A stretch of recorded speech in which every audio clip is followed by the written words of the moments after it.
Bozordan mana ikkita sredstvo sotib oldim basseyn uchun. 15 mingdan 30 ming turar ekan.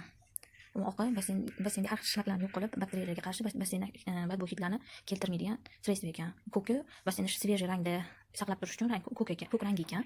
Hammasidan bakteriyaning 3dan 1 qismini solib chiqdik. Sotuvchi 2-3 basseynga 3dan 1 qismi solinadi-da, shuni solib chiqdik. Buni solib, yaxshilab basseynni suvini aralashtirib, bir kun kutilar ekan. Ertasi kuni hamma ishlaklari basseynga ajralib chiqar ekan. Mana hammasi cho'kib, burchaklarga borib, ajralib chiqdi. Buning uchun endi biz pilisus yasaymiz. Pilisusum yo'q, uncha o'zim yasab olaman. Baklashkani kesib, shrankaga skoch yordamida ulab olasiz. Baklashkani kesadigan o'tkir taraflarini zelentalab olishga чтобы basseynni kesib ketmasligi uchun.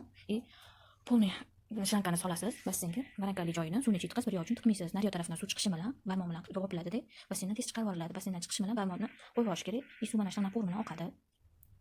Sekin suvni chaqatib olmasdan, sekin tortib olish kerak.